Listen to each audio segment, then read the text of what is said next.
176. Year 4. Yes, year 4. That is the truth. Hello, Tim. Good afternoon, Zach. How are you? Good morning for another hour. Well, Depending this on when morning, you're listening. I usually just tell, I think we've talked about this before. I just say good morning all day. I know people look at me like I'm a buffoon. It's fine. Yeah. They probably Do look people at me really like that pay anyway. attention anyway, right? Yeah. What is it, 20% of people that, when you're on runs, how many people that you say hi to actually return the message? I don't know. I try not to, I don't want to engage in conversation because I have my AirPods in, noise canceling on. You're just like, hello. I know, but some people are like, have more time than me and they want to have a conversation and I have to pull the AirPod out. Wait. I'm like, no. Did you say you wear noise canceling on your runs? Yeah. That's dangerous. And I'm no. Dr. Danger. Yeah, he can't hear a damn thing in those things. Well, but the thing is, when you have all the planes flying overhead, you can't hear anything either. So, and you really, the wind is a lot of noise too. But I'm running against flow of traffic. I am very, very attentive in my running. Well, don't you worry about me, Zach. I've only been hit a couple times. Have you really? Yeah. Really? Well, just because cars not paying attention, they're trying to turn left, and they're not looking right for the runners, and then I'll give them a little pop on the quarter panel, and then go about my business. I almost got hit by a car in a parking lot the other day walking across the street. Thought the person was stopping. They didn't. Some youngin. See them in the car like this, as it was me and three, another set of people right behind me, and I just go, "Hello." Yeah. This looks at me like so when we ran, I'm not only am I in a parking lot, but I'm also in a crosswalk. Yeah. Like, hello, didn't you pass that test? Well, when we did the half marathon together, you made fun of me because I waved to everybody, and for me when I'm running, I waved especially to every car because I want to see them wave back to me. If they don't wave back to me, then I know that I have to be more alert in terms of my defensiveness. You were aggressive about the saying hellos during the run. Now you were like, "Hello, everyone." I do. This dude's running like a 7:45 pace, 13 miles in, just like, "Hello, everyone," kissing babies, shaking hands, in the middle of a half marathon. That's nice. Nice. Then there's me dying over here. No, I appreciate the people that come out to support the runners. It's pretty cool. I get it. Well, we are delighted to have a conversation today about something that, we've never talked about here, to my recollection. What is that true, Tim? Have we ever talked about this before? No, and there's so many play on words that I know, it's exciting. I'm just like a little schoolboy over here, just giggling at the thought of being able to talk about poop for a little while.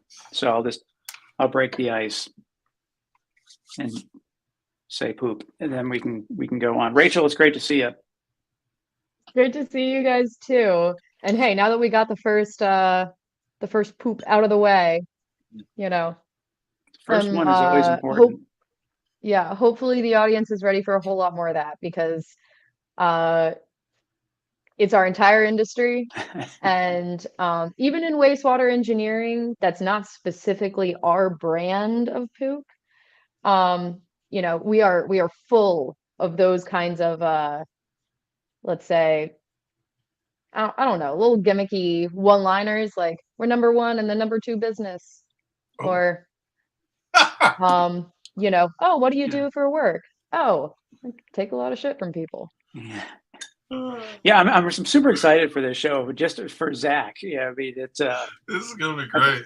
Mm-hmm. I can't wait. But it really, I in all seriousness, I do use you and Pancopia as you want to talk about a business that made the most brilliant pivot that you could make in business. I mean, like you all had to pivot, and I don't want to jump ahead of the story, but when it comes to like total addressable market and TAM and like the space station, you all had to pivot really quickly, and we'll get into that. But it's going to be a really fun hour, so I'm looking forward to chatting a little bit. Yeah, thanks. Me too. Yeah. What, Rachel? What's the best way? How do we want to kick this off? Do you want to lead us in with how you typically start your pitch? I'm pretty familiar with everything, so I'll let you take it away. Won't be anything you haven't heard before, Tim, but I can pepper in a little bit of founder stuff. So I guess for context, I am not the founder of Pancopia. I was one of the first original hires and the longest seniority employee that's not the founder right now. But our CEO and founder, Bill Cumby, he actually founded this company, took early retirement from his wastewater consulting firm, environmental engineering consulting firm. He specialized in wastewater, but he also did a whole bunch of other stuff, regular water, drinking water, stormwater, wastewater, and a whole bunch of other kinds of things. He's a real variety guy. Wanted to start a company and always wanted to work on the space station. He always talks about his usual little gimmick is, he grew up hearing about the moon landing and, thinking, oh, I want to work on space. But by the time I'm, grown up and can do this, everything's already going to be done. And, fast forward to his retirement from his consulting career. And the first contract we get is for NASA, working on their water recycling system in space. And which is a cool thing because A, NASA, always cool, but B, it really makes you think about what NASA actually needs, because water is usually not the first thing that people think of when they think of NASA, but it actually takes up 92% of their living budget, which is just keeping people alive in space. And water is pretty expensive. So this is kind of, Tim, where we're going to get into the part that you already know. And oh crap, I forgot my prop bottle, but we'll use this guy for now. It's just about a liter of water, regular water bottle. The most anybody down here on Earth would pay for it is the maximum I've heard is $20. I usually like to ask, and that's if you're at a concert venue, it's a hot day, and you're really getting price gouged because they don't allow any outside liquids in or something like that. If you're really getting gouged, maybe you pay $20. NASA has paid $10,000 for that bottle of water before. And that's because when you have people in space, you have to keep them alive. But getting things to space can be very expensive, especially if something is heavy. NASA actually breaks everything down pretty much into mass equivalents, which is just how much is it going to take to get this into space? And water is very heavy. So when you have people in space, you have to have water, but you can't make water smaller, you can't make it lighter, and you can't not have it. So you have to recycle it. And that's why NASA is in the wastewater field. Isn't all the food for the most part is dehydrated as well, like fruits and vegetables and all that stuff? Because water weighs a lot. It's really heavy, and it costs a lot of rocket fuel. So breaking everything down into basically the lightest form that it can be in, that's very much of interest to NASA. And so that's actually our first contract that we got was for freeze drying wastewater microorganisms that can break down ammonia and harmful forms of nitrogen, and basically eat them. But for NASA, we were going to explore freeze drying them because that's essentially dehydrating them and then seeing if you can bring them back to life once they're in space and you don't have to worry about, transporting them up with the water anymore. What's the form of water that's up there right now? They just get it out of like a big keg or like water bottles? Like how well, I'm just thinking like a keg is probably like the least amount of space. That's what I was thinking. Yeah. A big barrel. I don't know. It's through your bladder. I mean, yep, pretty much through the good old all natural water portable, Oh, they you don't have know, water up there? water containers. That's us. But a lot of the water that's up there is actually already recycled and has been recycled a bunch of times. But right now, they're using mechanical systems and physical chemical systems to recycle that water. So, yeah, like you guys were talking about in the beginning of this podcast, I really hope people are comfortable talking not just about poop, but about, the fun subject everyone loves to talk about, drinking urine. That's what they do? But yeah, not straight urine. That would be very bad. But I had no idea. recycled Maybe I urine, knew this, but I feel basically. like this is the thing I learned today. Wow. Okay. Wow, I'm mind blown already. Wow. Yeah. Yeah. And so like the thing Well, is I mean, jumping ahead just a tiny bit, is that like, mm, well, from a total addressable market standpoint, Zach, there's only so many toilets and space stations in the world, so they had to figure out a different path to go. But keep going, mm, Rachel, in terms of what is happening in space and what you all have found out in terms of what you do with urine to make it drinkable. yeah. Well, with making urine drinkable, I mean, that's not just a space thing. That's also a down here on Earth thing. You know, if anyone is interested in uh, what we do on Earth, basically, we flush the toilet and it all goes into a sewer, which ends up at a wastewater treatment plant. I'm sorry, I'm going on a whole bunch of tangents, but it is really interesting. Um, and these wastewater treatment plants have, giant tanks where they basically remove all of the stuff that is in poop and pee. So, and they remove it slowly, piece by piece, in these gigantic tanks and through multiple big kind of stations that involve some physical screening and then some biological treatment because, for microorganisms, it's kind of like a one man's trash is another man's treasure. Our poop is some other organism's food source. So, use biological treatment to remove all the other stuff besides water that's in poop and pee at stations, and then it eventually goes out into the environment once it meets the standards. And NASA is currently doing most of their wastewater recycling because they're not just treating it to release into the environment, they're treating it to be able to drink it again and use it again. So they got to take it a step further. They're using a lot of physical chemical systems and mechanical systems. But NASA knows, just like here on Earth, biological treatment really is the best way to go long term because microorganisms are the best employees. They work for free. You give them the right environment and the right food, and they're going to be having a grand old time. For them, it's not work, it's surviving and thriving. So for NASA, we've been exploring ways to bring biological wastewater treatment to space. Because it'll be a lot, basically, a lot less moving parts than physical and chemical systems. And not to say it's easier, but longer term, it is probably the most reliable way to recycle your water if you're in space, is to have a system like this where you don't have a lot of parts that break. All right, so you just described something insanely complicated. I gather most of it. You're not an engineer. You're more on the business side of things. Like, do you, like, talking to a customer is important, right? And so, like, do you, when you're talking to one group, is it like you figured out a way to, like, really make it jargonless and be like, yeah, we just do this, and it's a one sentence, and then with the other side, it's like, let's be as technical as possible. How do you live in that world of, okay, like, I can talk about it from a technical perspective now, but really maybe I need to talk about it in a more understandable way, like here, for me, the idiot, to understand what you're saying.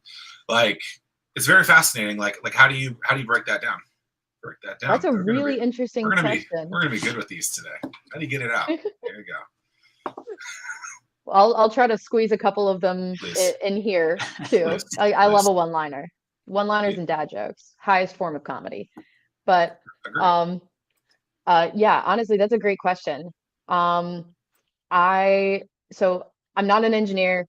I started on the business side, but eventually, you know what, that's a story for a later day. The tour question. We do get a lot of tours of completely different levels of technical background. You know, 2 weeks ago, I was giving a tour to two PhDs in manure management from that were visiting from Taiwan.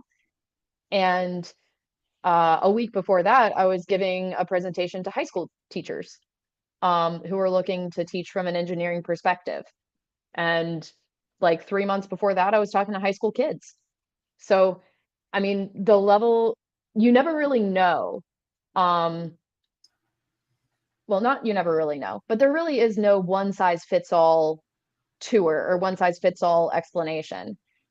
Well, Um, I'm like the but elementary school kid, so please speak to me in that kind of level. Am I smarter than a fifth grader? Absolutely not.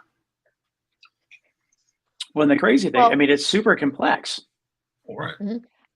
And I think, I mean, I've probably got like 8 or 9 different kind of tours in my head that I have that I give. And I mean, it comes down to two things. One is background and the other is time. How much time do I have?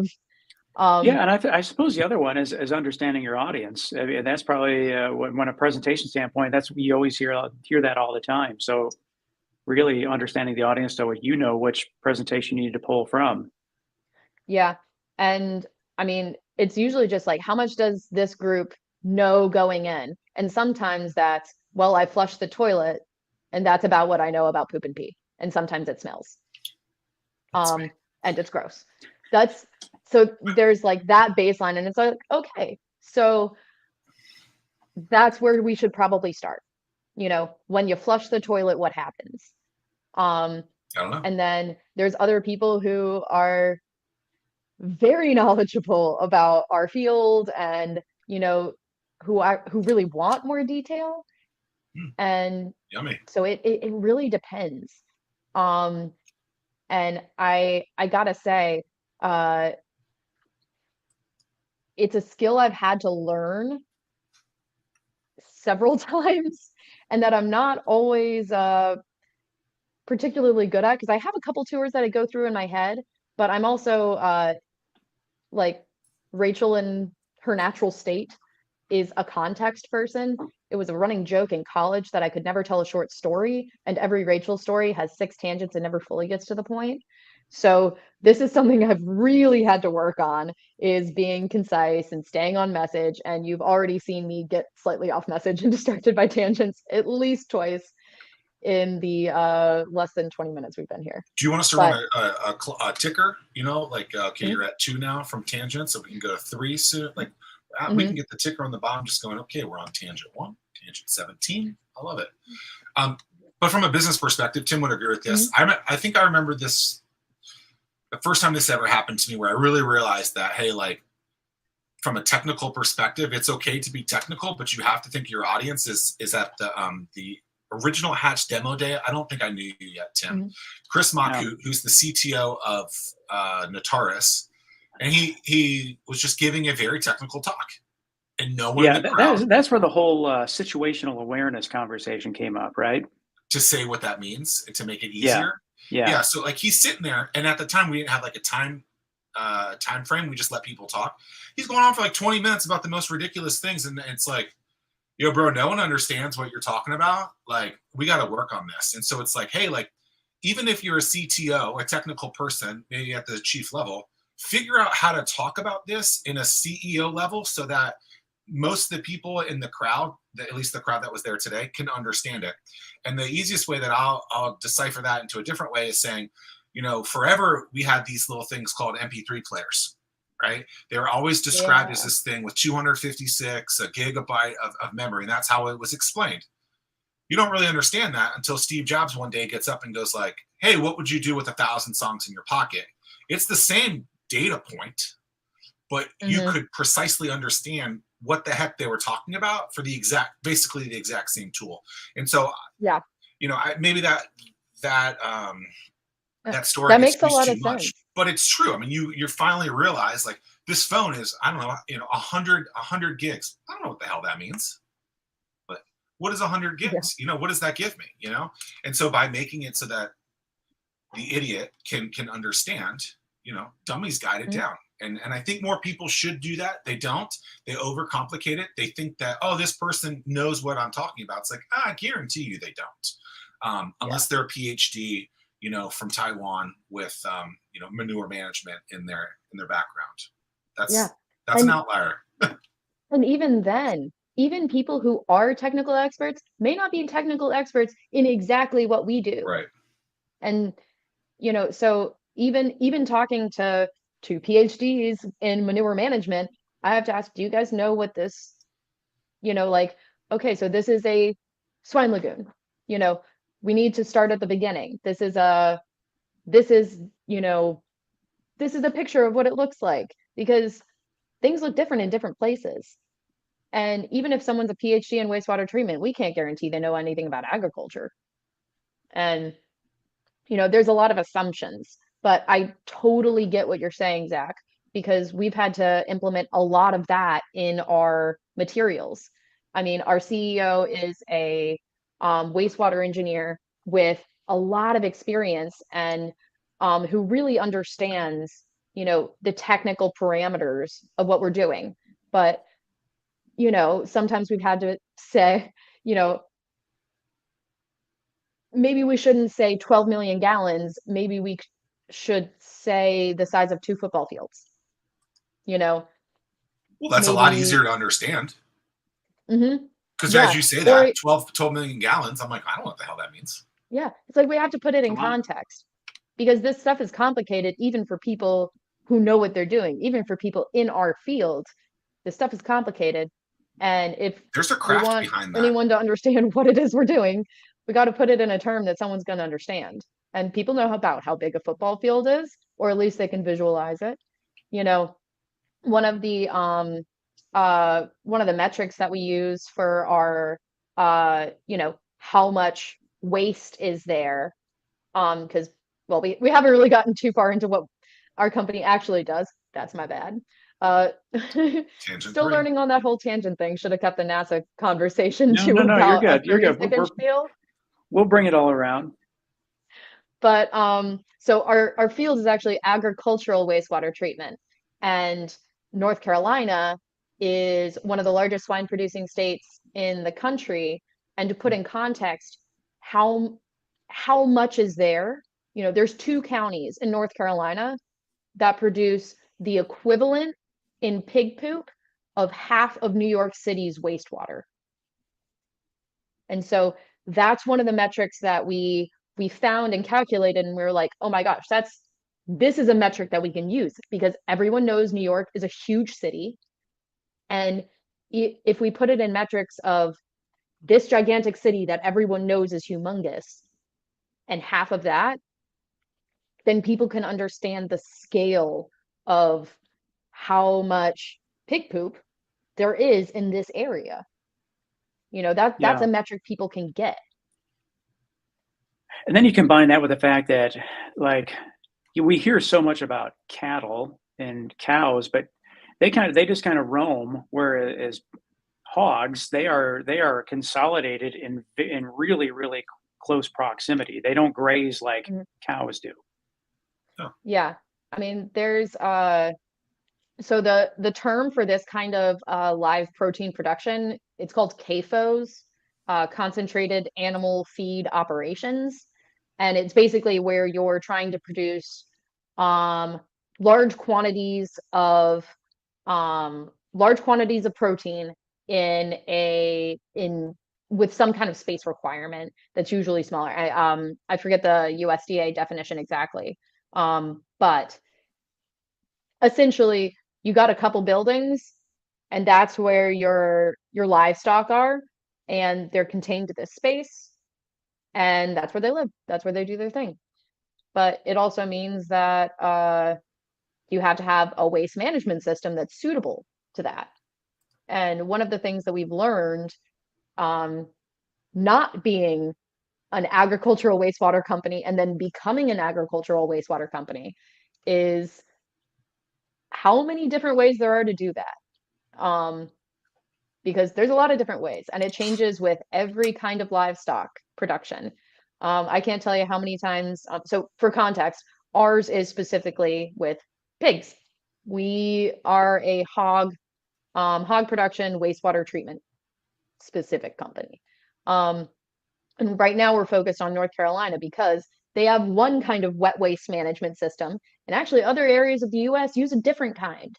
We focus on lagoon-based systems, which is basically when you have your hogs and they're living in their buildings, and then they poop and pee, but they're living on these floors that actually have slats in them. So the poop and pee goes down into kind of like a basement, but that basement basically holds the waste and then flushes like a giant toilet out into what's called a swine lagoon.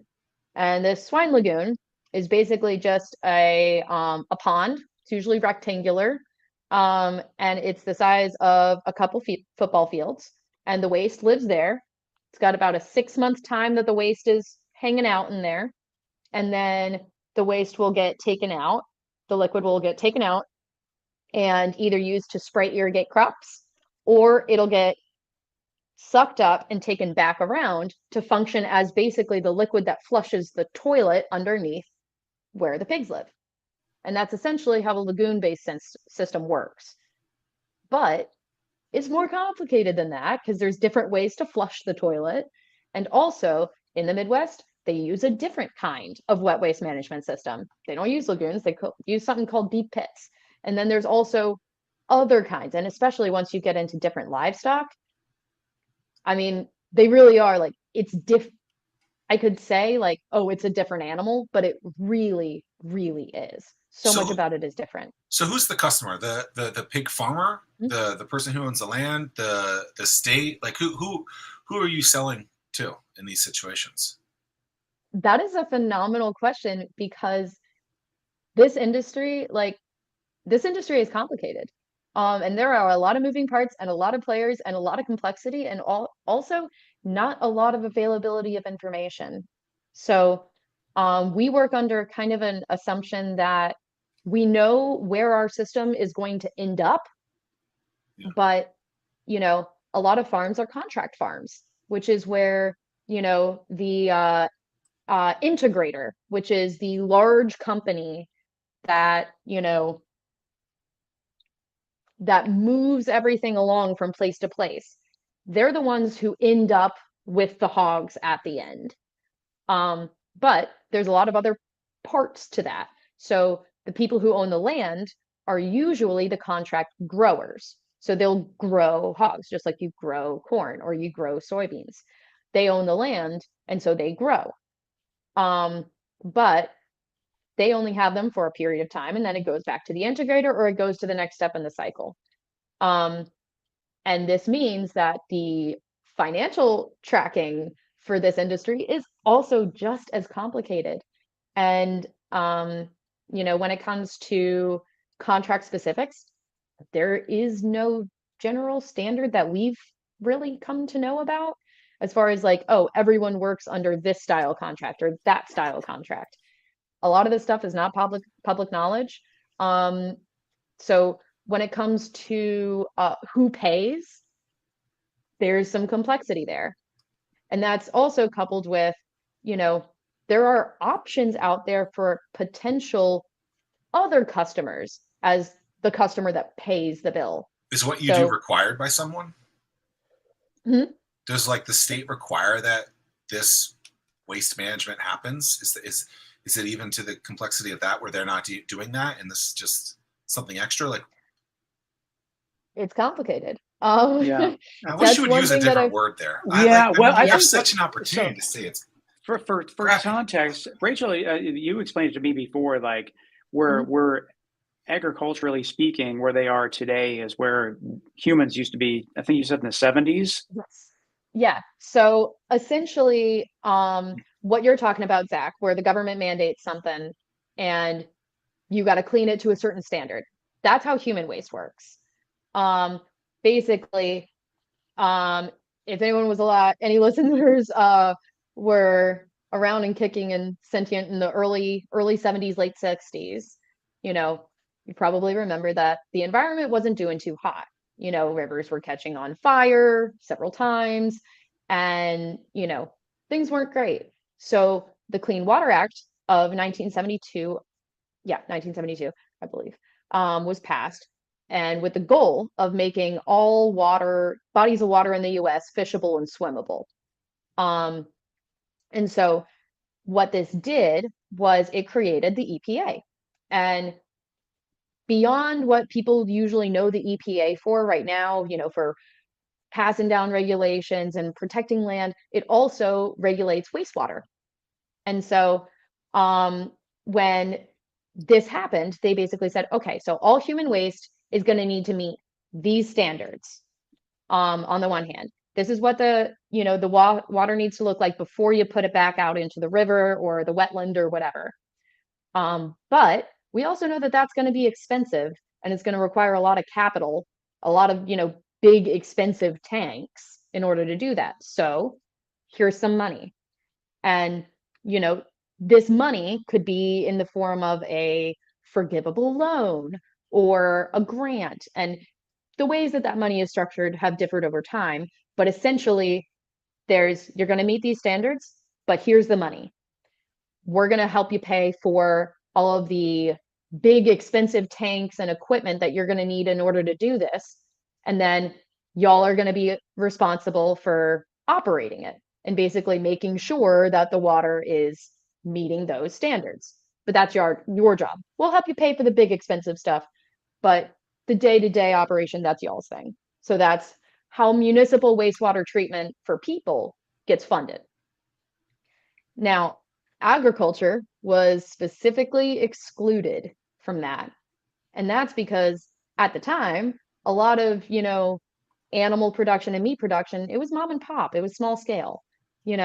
It's, grandma and grandpa with 300 pigs. That's, their side business from their other farming business or something like that. So then cue the 80s and 90s, vertical integration, farms are going from 300 pigs to 3,000 to 13,000. So, and this differs, based on the area, different geographies have different kind of norms, but basically, it stopped being non-point source. Now there's a point source, and it's this farm or these farms, and there's a lot of waste coming out of it. And it's not, just pigs walking around in a field. It's, a building with a wet waste management system, so agriculture has come under the Clean Water Act more and more, but, where it stands now and where it's going in the future is still something that is being heavily debated within the agricultural field, within the EPA, and beyond. It's almost like a game of chicken in the sense of who's going to pay for it, because so many people win. Mm-hmm. Right? So like as a result of what you all are doing, if I understand it correctly, the hogs are healthier because they are now have fresher water as opposed to being recycled from the lagoon to wash everything out. The air is cleaner. The meat is better. Yeah. The pigs weigh more, so the farmers benefit because they're able to be, the sense that they're healthier. From an environmental standpoint, the government, all of us benefit. So it's just like, it's that question of back in the 60s and 70s, who's going to pay for it? And everyone's waiting for someone else to pay for it.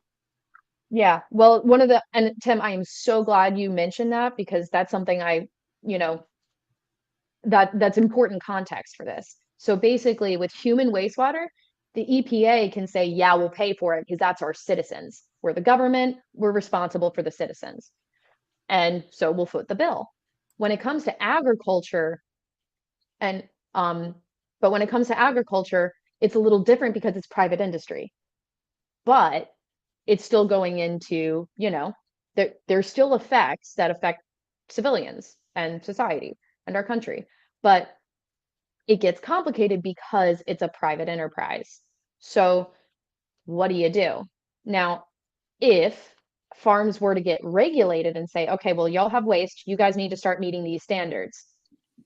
that would be similar to the municipal wastewater treatment, except right now, a lot of the options for regulating have not come with that crucial element of funding, which, I mean, if you guys have ever been to a wastewater treatment plant, or any of the listeners, I highly recommend just Google images and you'll see giant tanks. Those giant tanks cost a lot of money. There's a reason that the EPA helps with footing the bill, and it's because this stuff is expensive. But the EPA found that it was in the public interest, so it worked. But also that was for humans, that was for our, our citizens. And because this is private industry, it gets a little complicated. And so that's something that regulators and government agencies are really going to have to figure out in the next like 10 years, probably. But when it comes down to impact, the impact of removing, nitrogen or phosphorus from the environment, and our piece of the pie is nitrogen. The impact of removing, a lot of nitrogen from hog farming, or just animal farming in general, it has the potential to create humongous benefits.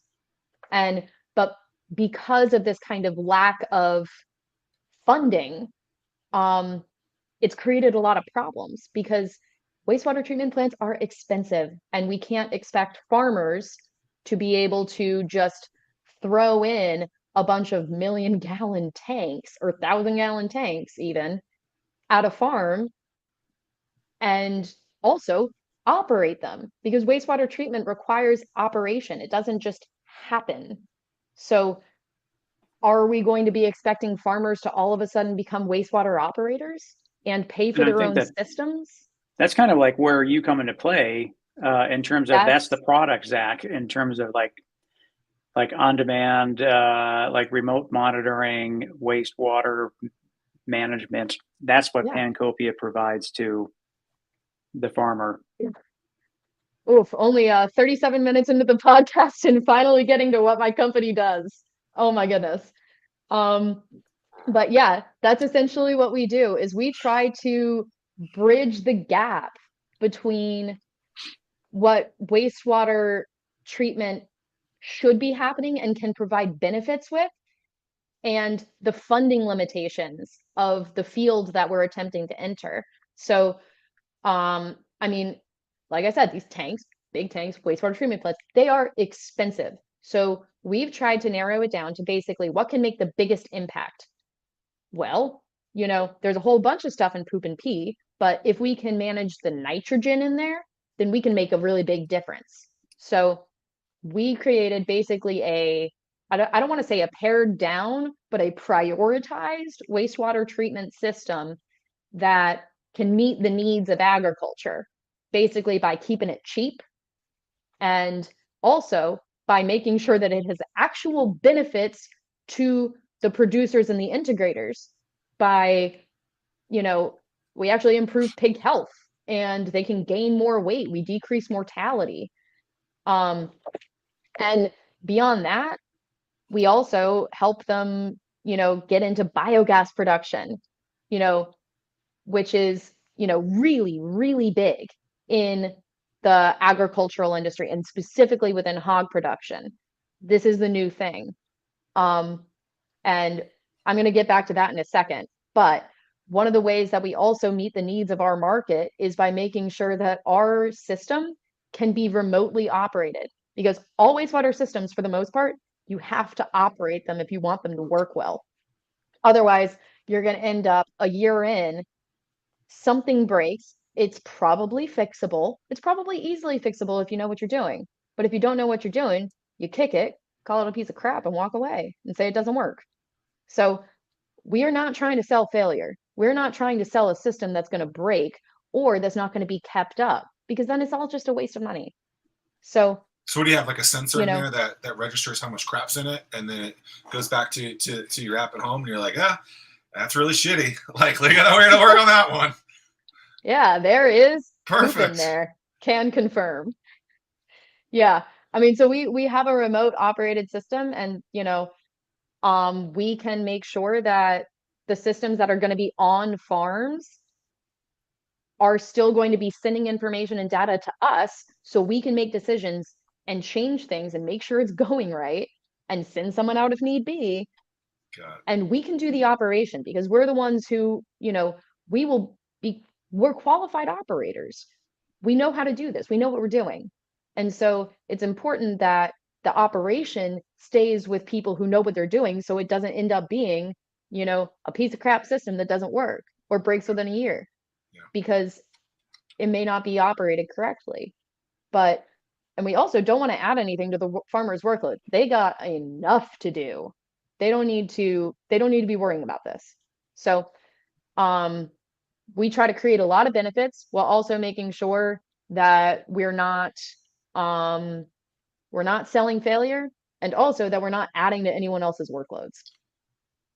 Do you think that as I'm listening to this, I'm just thinking like cattle gets a bad name for the amount of methane that is produced, and then the chickens, like that whole thing, like the free range eggs and all that stuff, that became really a big popular thing. But hogs have kind of gone unscathed, Well, that's not true. Well, in terms of like bacon is great and everything, like fueled by bacon or that. Hogs don't. I don't think that hogs and just pigs in general get the same level of scrutiny as cows and chicken. Because of bacon.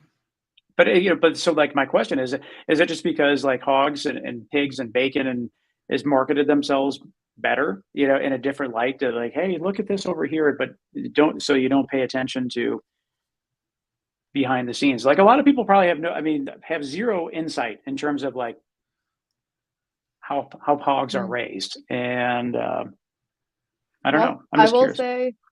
I will say the life of if you're going to be an animal, if I was going to choose to be an animal in some kind of live protein production CAFO environment, I would be a pig. Oh, wow. Really? The last one I would want to be is probably a chicken. Yeah. Aren't chickens like birth to whatever in like 6 weeks? It's crazy. Well, you're confined in a really small spot. You don't have to have a really large spot to be considered free range, if I remember right. No. Okay, have you ever watched Super Size Me 2? Morgan Spurlock goes and shows you how ridiculously you can get that stuff labeled. In a chicken coop, they literally put a fence on a 4-foot door. They opened a 4-foot door, put a fence on, and that's now considered free range because there was literally a foot of deck space, if you will. And that's obnoxious. Mm-hmm. But you see free range and you're like, oh my goodness. Like, oh, this chicken lived in the grass and was happy and frolicked. It didn't. That's a great movie if you've never seen that. It's free on YouTube. Just type Super Size Me 2. Okay. Yeah. But I mean, it's interesting. And hogs have definitely hog production has had its fair share of PR issues, especially recently. Well, I remember when I worked in TV, like 10 years. They had this Smithfield stuff that there was a bunch of farms in at the Smithfield Foods that were being undercover recorded, and that became a big thing. And that was maybe even North Carolina. Yeah, hog production in North Carolina has definitely had its PR struggles. I mean, there's definitely information out there if someone is looking for it, but as someone in the industry or, who is our company is attempting to get into the industry, all I can say is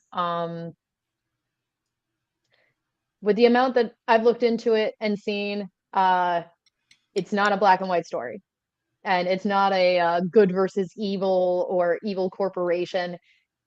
It's a bad situation, and it's not malicious, but basically it's people who are just trying their best on both sides, on all sides. So, but sometimes that trying their best, I hate to use your now favorite word or answer of mine, Zach, but it's complicated. Well, the thing that's complicated is that you are creating. I mean, you're creating your own market segment. Like this did not exist before, so this just takes a lot of time. And then in terms of like you all have been really, really fortunate with the whole CIBR grant process because that allows you all with some funding to like prove this stuff out so that you can find out what that market is, what that market looks like. Mhm. Yeah, we've been really effective at using SBIRs to, which is for any listeners, small business innovation research grants and contracts. We've been really fortunate with that. And for anyone with a bunch of crazy cool tech ideas that wants to get it funded and not do any equity stuff, SBIR is an amazing option. It's not easy money, but it's free money if you can get it and if you can prove that you're going to be worth it. But we've been really lucky. Our NASA contracts have been SBIRs into phase threes, and then our Panoxic system, the agricultural wastewater treatment system that we're developing for hog production, that has been developed through SBIRs. Funny enough, through USDA, but also primarily Department of Energy. And DOE is, they say at SBIR conferences that, what agency funds what can, be unexpected, and it really can. Like in National Institutes of Health. Wait, no, sorry. Department of Defense is one of the biggest funders of breast cancer research. Similarly, Department of Energy is actually a funder of our agricultural wastewater treatment system, Panoxic, because they're really interested in biogas. And this is something that I haven't been able to talk about quite yet, but the power of poop.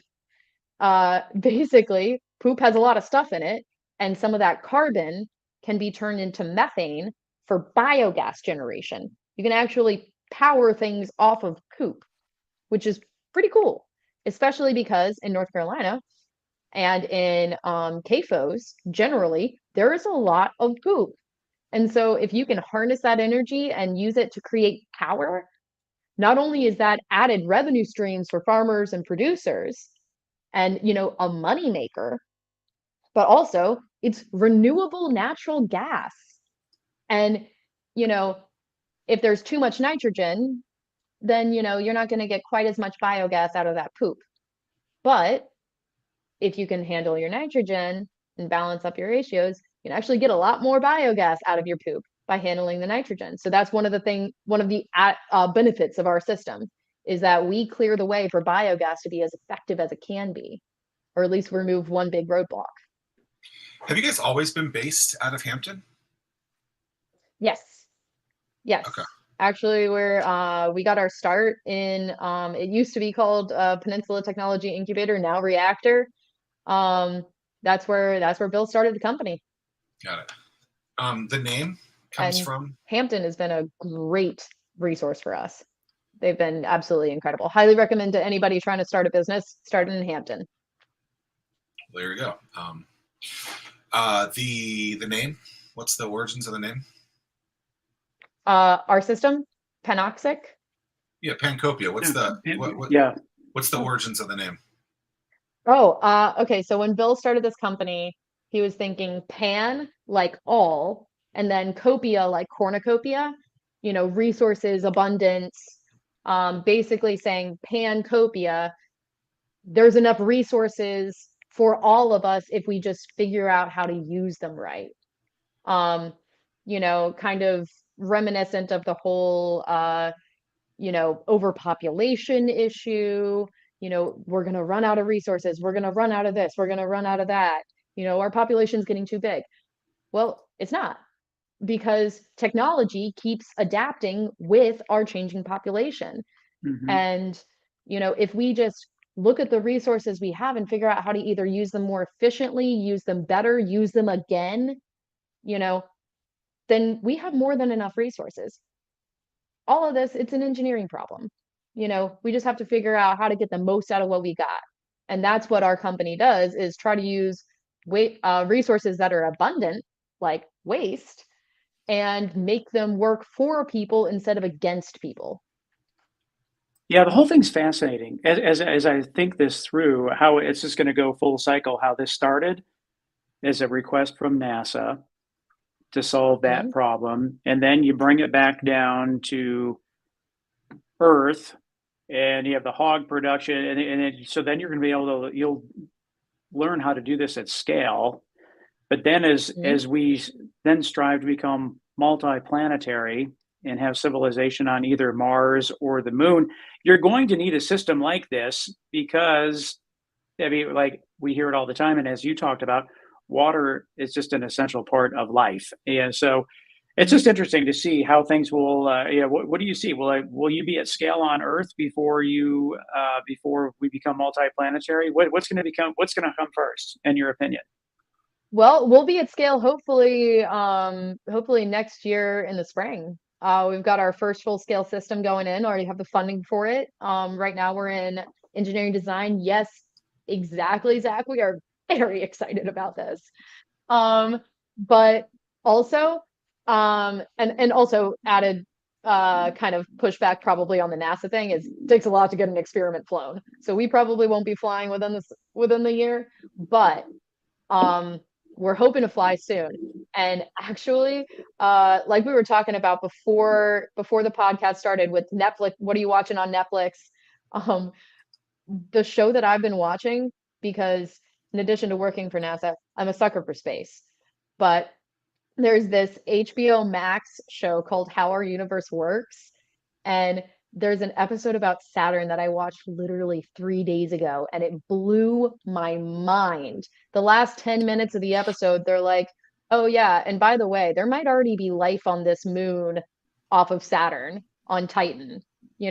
Actually, you could go there, and you need to figure out your oxygen sources, but you'd be able to wear the same coat that you would wear to Antarctica, and you'd be fine. And it's got a similar atmosphere. Oh, and by the way, there's also this crazy abundant resource called, I think it was like hydrogen-3 or helium-3. And it was like, yeah, it's not really on Earth, but it's everywhere on Saturn, and it's super abundant. And yeah, that'll fuel space travel. It's actually insanely productive, and you could get back to Earth in a month. I'm just thinking, Zach, this is Zach, is there anything you want to add an about episode? But anything, Zach? Anything you want to add about Uranus? I'm not very familiar. So I'll just keep it at that.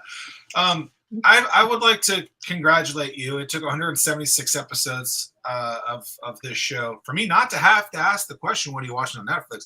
You just jumped on in. You were like, I'm telling you, it's this show called How the Universe Works on Max, which used to be HBO Max, which is so weird that they got rid of HBO out of that because you think the brand behind that would have so much longevity, but they were like, screw it, we're just going to go Max.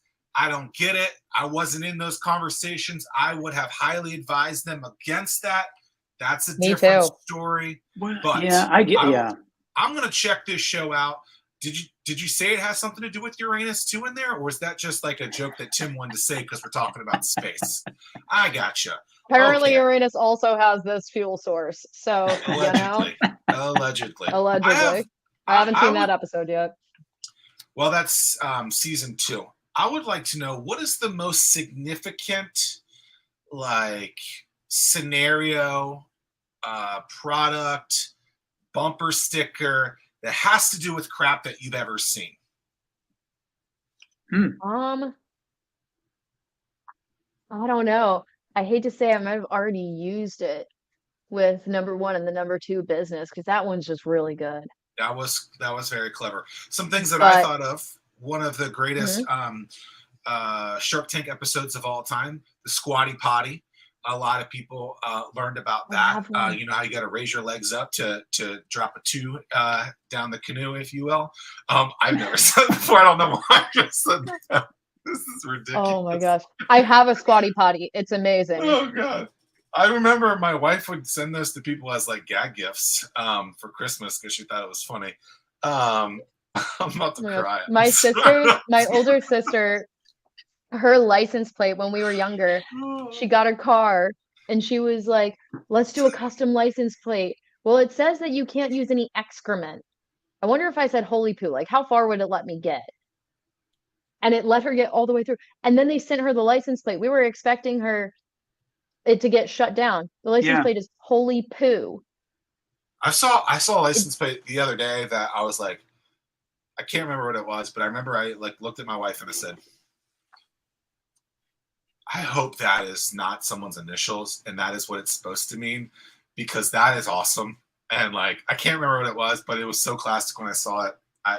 It's a bad story to tell without the actual initials on there or the letters. So I apologize. What about Shit Happens, the great Forrest Gump movie? You know, that was a very big one as well. It The happens. number one, what'd you say? It happens. Yeah, I mean, I remember seeing those bumper stickers everywhere, and that was super popular. Obviously, you got the just the stack of crap that people text each other all the time, the little emoji thing. That's a very popular one. You could think about the great scene from Ace Ventura. Great scene from Ace Ventura 2 when he's coming out of the rhino because he's overheating. You know, there's a lot of crap moments in the world. Have you ever thought about doing a marketing campaign around just like the most popular poopy moments ever? Honestly, once we get a full-scale system, if we ever make a marketing video, we're gonna have to have some in there. What's the show that's Poopy Pants? Is that SpongeBob? Poopy Pants? I don't know, but I mean, but and then there's the book. There's the book Everybody Poops. That was popular. I have a running book. I think SpongeBob was splitting your pants. I have a book that's like about crapping your pants in runs on when running, and the 900 things other runners need to know or something like that. I mean, it's obviously very little about that, but I mean, there's a lot. Like, it's so funny because it is one of those. This topic is so like frowned upon, but it's like the thing that everyone does, so it's weird that it's frowned upon. I don't know. And it's a super huge problem. Yes. I mean, obviously, I hope this isn't. I hope this isn't a slight overshare, but so fingers crossed. But I have a ulcerative colitis. It's a chronic colon condition. I got it in college, and it basically affects your poop. And so I had this kind of preconceived. My sister already had the Holy Poo license plate. Then I got UC, and so my whole family got really comfortable talking about poop. And then I got hired as an intern at this company and ended up in the field I'm in. And I'm just like, wow, well, I was destined for the poop field. Yeah. So that's what I was going to ask you. When you went to CNU, what did you expect? What did you think that where your career was going to take you? No idea. I knew, I mean, when I was in high school, I thought I wanted to be a doctor. And then I was like, it's so much school. I don't know if I want to do that. And so then I figured out during my freshman year, it's like, I want to work for the environment. I have no other ideas beyond that, but I know I want to do that. Will I invent anything? Probably not, which actually turned out to not be true.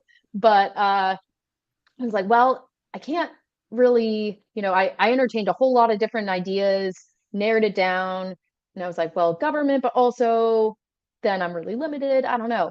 And then I was like, okay, well, the fastest way to make change is to make money. And if you can make something that makes change, make money, then it'll happen so much faster. And you'll see so much more positive change because you won't be fighting against the money. You'll be working with it. And so it's like, maybe I'll just, figure it out. I picked a major for business administration because I was like, I don't know, seems useful. And then I ended up getting an internship at my company now after my junior year. And I was like, this is everything I wanted to do. Oh my gosh, environmental technology. I get to be a part of it. And, if we can make money and make sense in terms of money and have a profit incentive, then this could get out into the world and really make a difference. And so that's pretty much what my whole career goal has been. I'm not a huge fan of making, specific long-term plans for my career or anything like that, because everything changes, situations are fluid, stuff changes, and it's better to not get attached to a plan. And honestly, making 10-year career plans stresses me out. So I just kind of have gone by my own personal, mission statement of, I just want to be working for something that is good for people and good for the planet and gives me experience. And that's pretty much it. If I can be doing those things with my career wherever I go and however long, I'm going, then cool, I'm happy. So very, very go with the flow. And the hits just keep on rolling. That's great. No, I mean, we've made light of it. We've had fun. We've had some jokes. We've had some laughs, but it really is a significant problem. I mean, and it's just fascinating to see that you can take something from NASA and have the impacts that it has on Earth's, and it's great work that you're all doing. And I think that you're still you're just early, and the market is moving in the direction that you all are experts in and have that expertise. So be interesting. I'm excited for the future and what it holds for you. Yeah, me too. I mean, there's 10 times more animal waste in the United States than there is human waste, and it's getting none of the attention. And personally, I think as a society, unless we start figuring out a way to make our waste work for us instead of working against us, I mean, that's where the opportunities are. I'm a big fan of dirty jobs. I'm a big fan of, the icky stuff that people don't want to deal with because it's gross or it's, unattractive or it's smelly. It's like, well, then there's probably a resource here that's untapped. So let's figure out how to use it. I think it's great. There you go. Rich, appreciate your time. I'm not going to say anything else. I'm just done. Appreciate it. This has been, I've never thought this much about this topic, at least in a 60-minute time frame. So thank you for that. And yeah, it's been a delight. Thanks. I appreciate it. Thank you guys for having me on and for dealing with my multiple tangents. And hopefully I got to the point. Nope, that was great. Thanks so much for your time. Thanks.